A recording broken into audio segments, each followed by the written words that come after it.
लोगों के बारे में सोचना ही छोड़ दो, चाहे वह अपने करीबी ही क्यों ना हो। खुद पर ध्यान दो, खुद के ऊपर काम करो, खुद को कैसे बदलना है, इस विषय पर हम आज एक आपको कहानी सुनाएंगे। तो चलिए शुरुआत करते हैं। बहुत समय पहले की बात है। एक बहुत ही बुद्धिमान सन्यासी एक जंगल के पास अपनी कुटिया बनाकर रहा करता था। जो भी उनके पास अपनी समस्या लेकर आता, वह बहुत ही बुद्धिमानी से उसकी समस्या का समाधान निकाल देते। एक दिन वह वहीं पास के ही एक गांव में भिक्षाटन के लिए गए। जब वो भिक्षा मांगकर वापस लौट रहे थे, तो रास्ते में उन्हें एक युवा व्यक्ति ने रोक लिया और कहा, मैंने सुना है कि आप किसी भी समस्या को बड़ी बुद्धिमानी से सुलझा देते हैं। हालांकि मुझे तो ज्यादा विश्वास नहीं कि आप मेरी इस जटिल समस्या को सुलझा पाएंगे, लेकिन मैंने लोगों से आपकी बुद्धिमानी के बहुत से किस्से सुन रखे हैं। इसलिए मैं आपसे एक बात जानना चाहता हूं कि हमें किसी भी काम में असफलता की घबराहट क्यों होती है, और हम अपने किसी भी लक्ष्य को असफलता के घबराहट के बिना कैसे प्राप्त कर सकते हैं। युवा व्यक्ति का यह प्रश्न सुन बौद्ध सन्यासी मुस्कुराए और बोले, मैं तुम्हारे इस प्रश्न का उत्तर जरूर दूंगा, और उसके बाद से तुम्हारी सारी घबराहट भी खत्म हो जाएगी। लेकिन उससे पहले तुम्हें मेरे साथ मेरी कुटिया तक चलना होगा। वह युवा लड़का उस सन्यासी की बुद्धिमत्ता को परखना चाहता था, इसीलिए वह कुटिया तक जाने के लिए तैयार हो गया। इसके बाद वह बौद्ध सन्यासी उस लड़के को अपने जंगल के पास बनी कुटिया में लेकर आए, लेकिन तब तक शाम हो चुकी थी, इसीलिए वह भोजन करके सो गए। अगले दिन जब वह उठे, तो बुद्धिमान सन्यासी ने उस लड़के से कहा, चलो आज मैं तुम्हें जंगल की सैर करा के लाता हूं। और वह दोनों जंगल की तरफ निकल पड़े। कुछ देर बाद बुद्धिमान सन्यासी ने उस लड़के को एक गुफा दिखाई और कहा, चलो मैं तुम्हें उस गुफा की सैर कराता हूं। लड़के ने कहा, हाँ चलिए, मुझे भी जंगल की गुफा देखने की काफी दिनों से इच्छा थी। इसके बाद वे दोनों गुफा के अंदर चले गए। गुफा के अंदर काफी अंधेरा था, लेकिन थोड़ी देर बाद बौद्ध सन्यासी चुपके से गुफा से बाहर निकल आए और उस गुफा के द्वार को बाहर से बंद कर दिया। उस लड़के ने गुफा के भीतर से बहुत आवाज दी कि मुनिवर कहाँ हैं आप, कहाँ चले गए, मुझे जवाब क्यों नहीं दे रहे। लेकिन बहुत देर तक कोई जवाब न मिलने के बाद वह घबरा गया और घबराकर गुफा के द्वार की तरफ भागा। जैसे ही वह गुफा की प्रवेश द्वार पर पहुंचा, वह हैरान रह गया। यह क्या, यहां तो किसी ने गुफा के द्वार को बाहर से बंद कर दिया है। अब मैं बाहर कैसे निकलूंगा। अब वह अकेले अकेले उस अंधेरी गुफा में काफी भयभीत और परेशान हो गया। वह सोचने लगा कि कहीं उस सन्यासी ने उसे मारने की योजना तो नहीं बनाई थी। अब वह गुफा में इधर उधर घूमकर बाहर निकलने का रास्ता ढूंढने लगा। वह गुफा में काफी देर तक इधर उधर भटकता रहा, लेकिन उसे बाहर निकलने का कोई रास्ता नहीं मिला। अब उसे जोरों की प्यास और भूख भी लग रही थी, इसीलिए वह शांत होकर एक जगह बैठ गया। तभी उसे एक सुरंग से सूर्य की रोशनी आती हुई दिखाई दी, और उस रोशनी आने वाली सुरंग तक पहुंचना बहुत ही कठिन था, क्योंकि चारों तरफ बस अंधेरा ही अंधेरा था, और वह सुरंग भी काफी ऊंचाई पर थी। पर फिर भी वह तुरंत उठा और अपनी सारी भूख प्यास को भूलकर अपना सारा ध्यान उस गुफा से बाहर निकलने पर लगा दिया। काफी मेहनत और प्रयास करने के बाद वह उस सूर्य की रोशनी आने वाली सुरंग तक पहुंच गया, और कुछ दूर तक उस सुरंग में ही ऊपर चढ़ता गया। तभी अचानक उसे वह सन्यासी हाथ आगे बढ़ाता हुआ दिखाई दिया।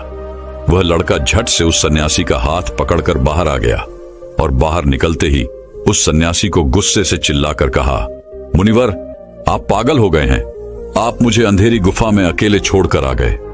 आपको पता है मैं कितना भयभीत हो गया था और मुझे कितने जोरों की प्यास लगी है। उस सन्यासी ने मुस्कुराते हुए उसे पानी दिया और कहा, अब मेरी बातों को ध्यान से सुनना। तुम इस गुफा के बाहर सिर्फ दो कारणों की वजह से निकल पाए, जिसने तुम्हें इस गुफा से बाहर निकलने के लिए मजबूर किया। पहला कारण, क्योंकि तुम्हें जोरों की प्यास और भूख लगी थी, और दूसरा कारण, तुम्हें वहां घुटन महसूस हो रही थी, क्योंकि तुम्हें मित्रों और परिवार वालों के साथ रहने की आदत पड़ चुकी है। अब मैं तुम्हें दो मुख्य कारण बताता हूं, जिसकी वजह से तुम इस गुफा से बाहर निकल पाए। पहला कारण, क्योंकि तुम्हारे साथ वहां यह कहने के लिए लोग नहीं थे कि इतने अंधेरे में इतनी ऊंचाई पर तुम उस सुरंग तक कैसे पहुंच पाओगे, यह तो असंभव है। और दूसरा कारण, वहां यह कहने के लिए भी लोग नहीं थे कि चलो कोई दूसरा रास्ता देखते हैं, इससे भी आसान रास्ता मिल जाएगा और हम बहुत आसानी से इसको फिर से बाहर निकल जाएंगे। सफलता प्राप्त करने का नियम भी कुछ ऐसा ही है। यह तो मैंने तुम्हें सफलता कैसे प्राप्त करी इसकी एक छोटी सी दुनिया बनाकर दिखाई है, और वास्तविक दुनिया इससे कहीं अधिक जटिल होती है। वहां हमें सलाह देने के लिए बहुत से फालतू लोग मिल जाते हैं जो खुद तो कुछ कर नहीं पाए, लेकिन हमें ज्ञान देंगे कि यह मत करो, यह बहुत कठिन है, यह तुमसे ना हो पाएगा, इससे अच्छा तो तुम वह काम कर लो, उसमें तुम्हें निश्चित रूप से सफलता मिल जाएगी। और ऐसे ही वह हमारे दिमाग को भटका कर चले जाते हैं और हमें खुद पर संदेह होने लगता है।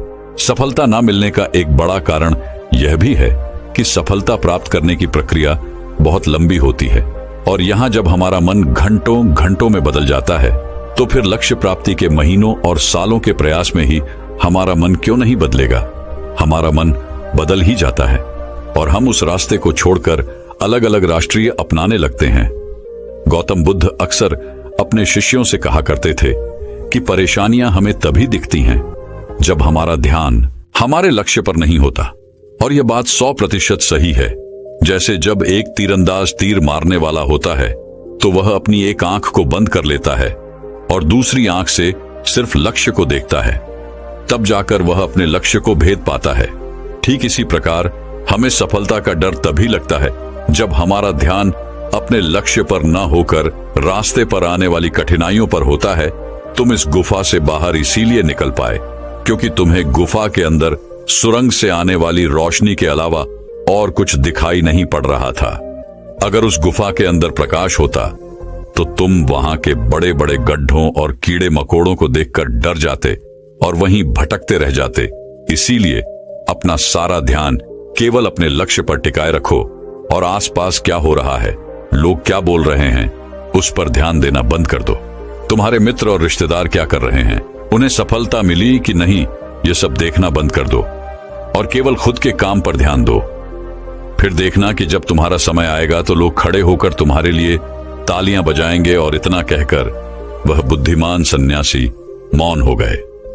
उस युवा लड़के ने कहा, मुनिवर, आपने तो आज मेरी आंखें ही खोल दी। आपने कही हर एक बात में ही मुझे बुद्धिमानी नजर आई।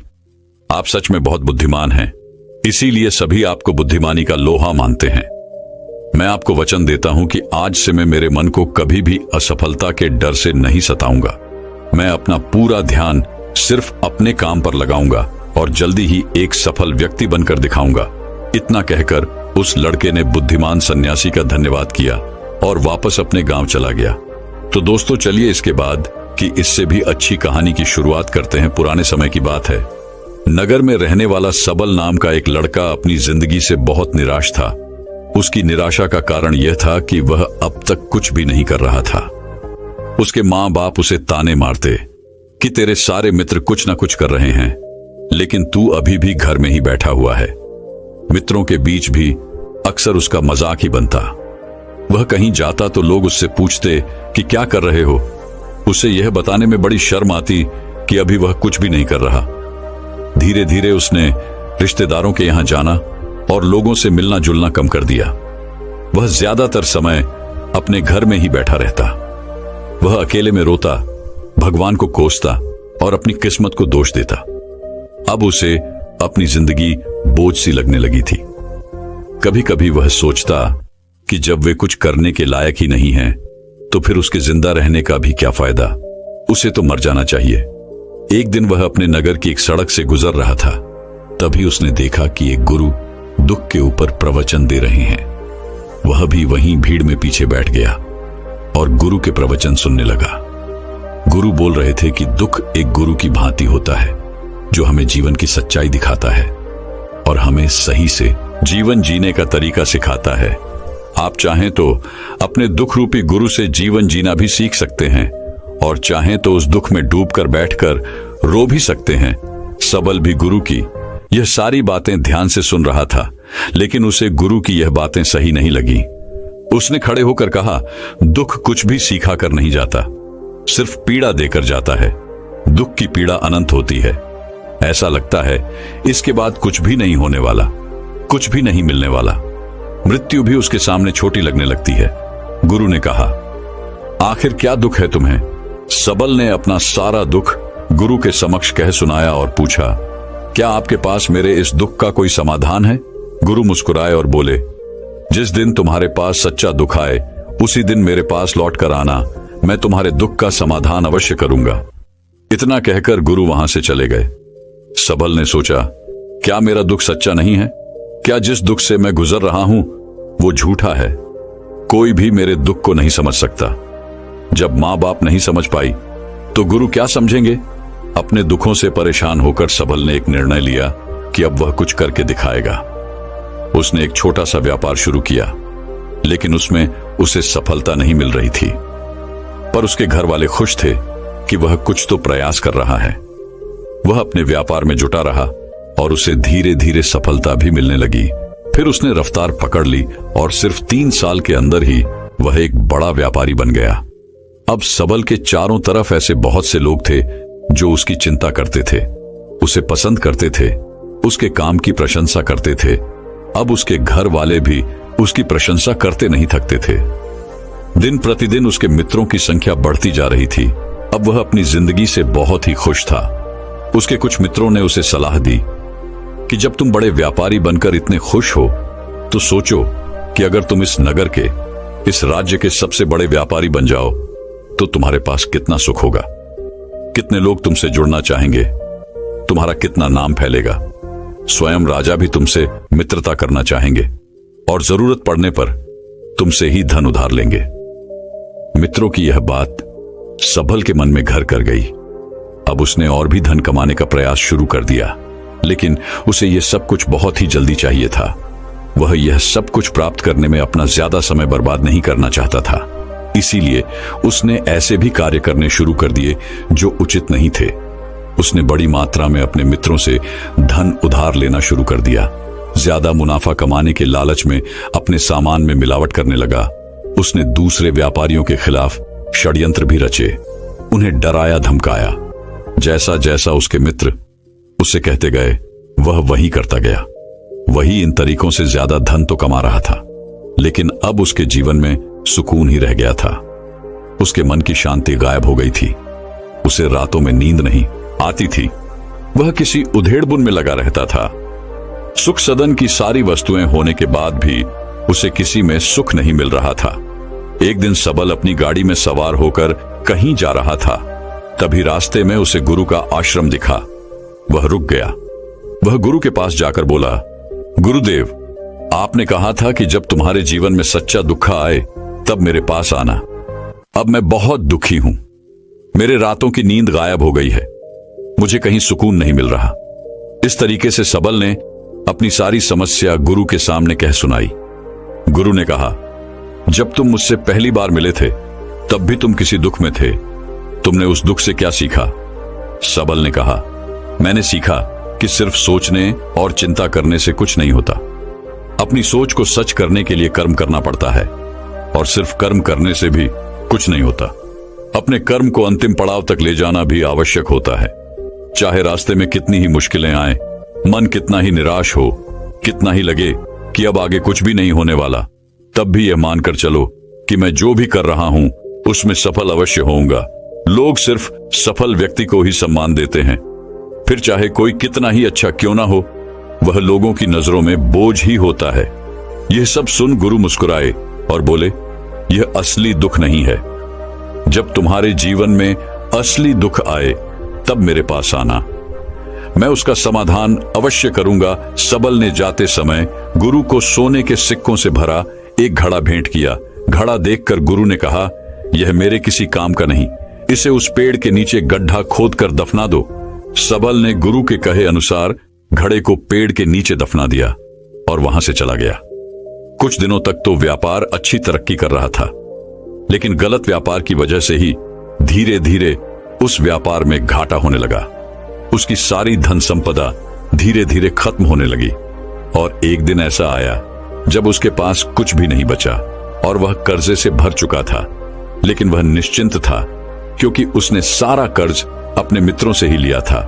वह सोचता था कि उसके मित्र बुरे समय में उसका साथ देंगे, लेकिन ऐसा कुछ भी नहीं हुआ। बुरा समय आते ही मित्रों ने ही सबसे पहले अपना उधार मांगना शुरू किया और उधार वापस न करने पर जान से मारने की धमकी भी दी। उसके शुभ चिंतक, उसे चाहने वाले सब उससे दूर हो गए। उसके वो मित्र जो उसके साथ मौज मस्ती किया करते थे अब उससे दूर भागने लगे। उसके परिवार वाले उसे उसकी गलतियां और कमियां गिनाने लगे। उसकी सारी संपत्ति नीलाम हो गई और उसके पास कुछ भी नहीं बचा। उसने अपने पिता से सहायता मांगी तो पिता ने कहा, मेरे पास यह थोड़ी सी ही संपत्ति है, अगर मैं यह भी तुम्हें दे दूंगा तो तुम्हारी मां को कहां रखूंगा? यह संपत्ति ही हमारा आखिरी सहारा है। सबल के भीतर बहुत गहरा दुख था। उसके आसपास ऐसा कोई भी नहीं था जो उसके दुख को समझ सके, उसे संभाल सके। लोगों से मिले इस धोखे और विश्वासघात की वजह से ही वह अंदर तक टूट गया। उसे लगने लगा, अब जीने का क्या मतलब? अब तो मृत्यु ही एकमात्र सहारा है। वह आत्महत्या करने एक पहाड़ी की तरफ जा रहा था कि तभी उसे याद आया, गुरु ने कहा था, जब तुम्हारे जीवन में असली दुख आए तब मेरे पास आना। सबल गुरु के पास गया और अपना सारा दुख कह सुनाया। वह आंखों में आंसू भरकर बोला, मेरे इस दुख का समाधान कीजिए गुरुदेव। गुरु ने कहा, जब तुम्हारे जीवन में असली दुख आए तब मेरे पास आना, मैं उसका समाधान अवश्य करूंगा। सबल ने कहा, अभी जो मेरे जीवन में घट रहा है वह दुख नहीं है। आखिर असली दुख होता क्या है गुरुदेव? गुरु ने कहा, सबसे पहले तुम यह बताओ कि तुमने अपने इस दुख से क्या सीखा? सबल ने कहा, मैंने सीखा कि जो लोग हमारी सफलता, हमारी तरक्की की वजह से हमारे जीवन में आए हैं वह हमें धोखा अवश्य देंगे, क्योंकि वह बुरे समय में हमारे साथ खड़े नहीं होंगे। वह केवल अच्छे समय में हमारा फायदा उठाएंगे और बुरे समय में छोड़कर चले जाएंगे। भरोसा केवल उन्हीं लोगों पर करना चाहिए जो हमारे बुरे समय में, असफलता के समय में हमारे साथ खड़े रहते हैं। लेकिन ऐसे लोग बहुत ही कम होते हैं, पर जिसके पास होते हैं उन्हें उनकी कद्र करनी चाहिए, उनका अपमान नहीं करना चाहिए। मैंने यह भी सीखा कि कभी किसी के खिलाफ षड्यंत्र नहीं करना चाहिए। ईमानदारी और धैर्य के साथ अपना काम करना चाहिए और कभी लालच नहीं करनी चाहिए। अपना सारा दुख और अनुभव बताने के बाद सबल आंखों में आंसू भरकर गुरु के सामने बैठा रहा। थोड़ी देर बाद गुरु उठे और उस पेड़ के नीचे गड्ढा खोदकर वह घड़ा बाहर निकाला जो सोने के सिक्कों से भरा हुआ था और उस सबल को दे दिया और कहा, जब तुम्हारे जीवन में असली दुख आए तब मेरे पास आना। सबल ने गुरु को धन्यवाद दिया और उन्हें प्रणाम कर वहां से चला गया। उसने उस घड़े से एक छोटा व्यापार शुरू किया और वह एक छोटा व्यापारी बनकर भी खुश था। उसने पूरी लगन और ईमानदारी से व्यापार किया।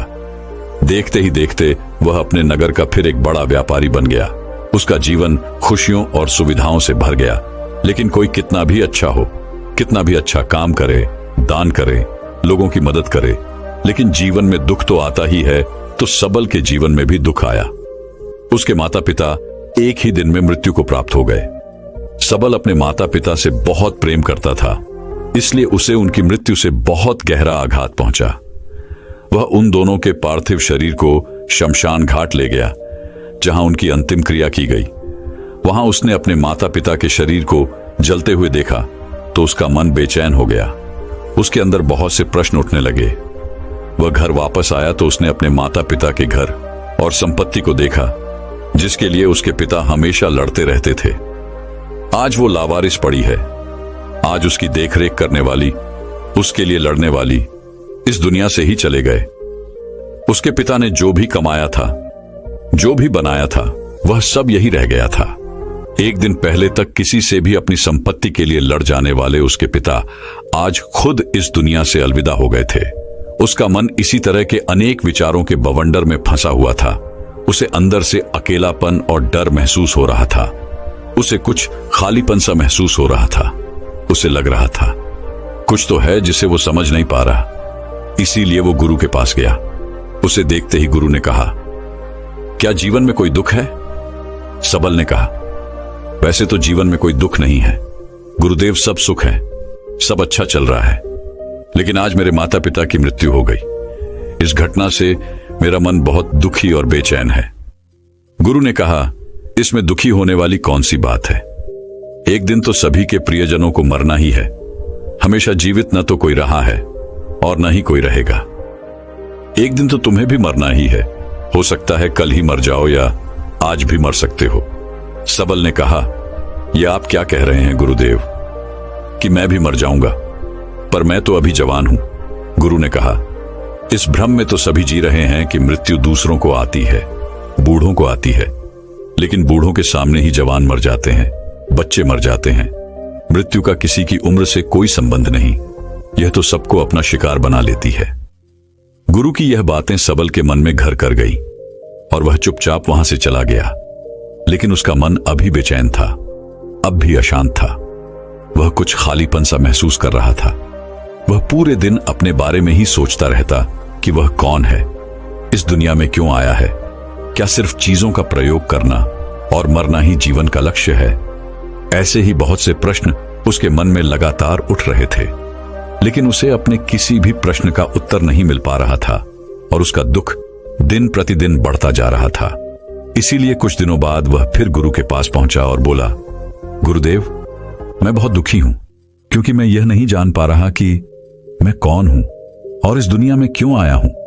यह सुन गुरु मुस्कुराए और बोले, आज पहली बार तुम्हारे जीवन में सच्चा दुख पैदा हुआ है। वास्तव में यही है जो दुख कहलाने के लायक है, कि हमें पता नहीं कि हम कौन हैं, क्यों आए हैं, क्या करना है, कैसे करना है। सबल ने कहा, गुरुदेव, मेरे इस दुख का समाधान कीजिए। गुरु ने कहा, हम सभी इंसान जीवन भर क्या इकट्ठा करते रहते हैं? सबल ने कहा, हम सभी इंसान जीवन भर धन, संपत्ति, मान सम्मान, परिवार, मित्र, पद प्रतिष्ठा इत्यादि इकट्ठा करते रहते हैं। गुरु ने कहा, क्या इन इकट्ठा की हुई सभी चीजों में से एक भी चीज हम अपने साथ ले जा सकते हैं? सबल ने कहा, नहीं गुरुदेव, इनमें से कुछ भी साथ नहीं जाता। मेरे माता पिता के साथ भी कुछ नहीं गया, सब तो यही छूट गया, घर, परिवार, संपत्ति, सब कुछ। गुरु ने कहा, अब मेरी बातों को ध्यान से सुनना। इस दुनिया में हमें जो इकट्ठा करना चाहिए वो तो हम कभी इकट्ठा करते ही नहीं। चीजें हमारे सामने ही होती हैं, लेकिन हम उन्हें देखने का प्रयास ही नहीं करते। इस दुनिया में हमें जिस चीज को इकट्ठा करना है वह हम खुद हैं। हमें खुद को ही इकट्ठा करना है ताकि जब मृत्यु हो तो हम एक हो सके और स्वयं को पहचान सके। हम भीतर से बटे हुए हैं, प्रेम में, नफरत में, क्रोध में, जलन में, क्रूरता में, धन में, संपत्ति में, पद में, प्रतिष्ठा में, मान में, पहचान में, धर्म में, जाति में। ऐसे ही सैकड़ों हजारों चीजों और वासनाओं में हम बटे हुए हैं। हम टुकड़ों में जीवन जी रहे हैं। इस बंटवारे की वजह से हमारी चेतना कभी एक नहीं हो पाती। हमारी चेतना शक्ति बिखर गई है, इसलिए हमारे पास इतना भी समय नहीं है, इतनी भी ऊर्जा नहीं है कि हम मुड़कर एक बार अपने भीतर देख सकें। वास्तव में जिस धन की कमी, सुविधाओं की कमी, मान सम्मान की कमी को लोग दुख समझते हैं और जीवन भर उसे दुख दुख बोलकर रोते रहते हैं और उनका समाधान खोजने का प्रयास करते रहते हैं, उन्हें उसका समाधान कभी मिलेगा ही नहीं, क्योंकि जिन्हें लोग दुख कहते हैं वो असली दुख है ही नहीं। वो तो सिर्फ इंसान की चाहत है, उसकी इच्छा है, जिसकी पूर्ति कभी नहीं की जा सकती। इसीलिए यहां व्यक्ति को ऐसे दुखों का कभी समाधान मिला ही नहीं। इसीलिए इन सब के ऊपर अगर अपने दुखों का परम समाधान चाहिए तो सबसे पहले अपने आप को इकट्ठा करो, अपनी ऊर्जा को इस संसार से वापस खींचो और एकत्रित करो। अपने ऊपर ध्यान दो, खुद पर ध्यान लगाओ।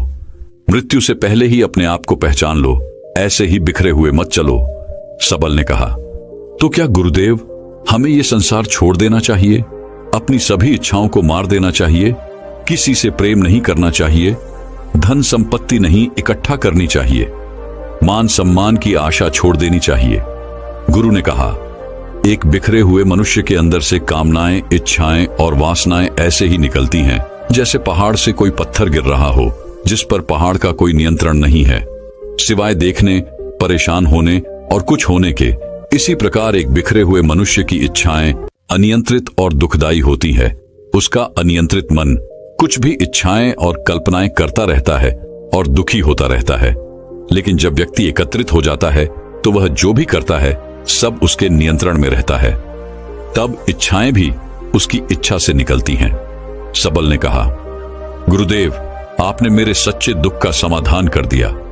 आपका बहुत बहुत धन्यवाद। आज से मैं खुद को एकत्रित करने का प्रयास करूंगा। गुरु ने कहा, मानो शरीर में बहुत ऊर्जा है, बहुत शक्ति है और यह बेकार के कामों में भटक रह गई है, पृथ्वी की चीजों में लगी रहती है। यह ऐसा ही है जैसे कि एक अत्यंत शक्तिशाली मशीन किसी बच्चे के हाथों में दे दी गई हो और वह बिना सोचे समझे, बिना किसी नियंत्रण और जानकारी के बस इसकी शक्ति को कहीं भी बर्बाद कर रहा हो। इसीलिए अपने चेतना की शक्ति पर ध्यान दो और इसे एकत्रित करो। सबल को अपने प्रश्नों का उत्तर मिल चुका था। उसने गुरु का धन्यवाद किया और चुपचाप वहां से चला गया। दोस्तों, मैं उम्मीद करता हूं कि यह कहानी सुनने से आपके जीवन में अच्छे बदलाव आए होंगे। आपको इस वीडियो से क्या सीखने मिला, ये कमेंट करके जरूर बताएं और अपने परिवार, दोस्तों या आपके करीबी इंसान के साथ ये कहानी शेयर करके उन्हें भी इस ज्ञान से परिचित करवाएं। बाकी अगर आपको ये वीडियो दिल से अच्छी लगी हो तभी इस वीडियो को लाइक कर देना, और आपने अब तक इस चैनल को सब्सक्राइब ना किया हो तो चैनल को सब्सक्राइब भी जरूर कर देना। आपका हर दिन शुभ हो और खुशियों से आपका जीवन भरा रहे। धन्यवाद। नमो बुद्धाय।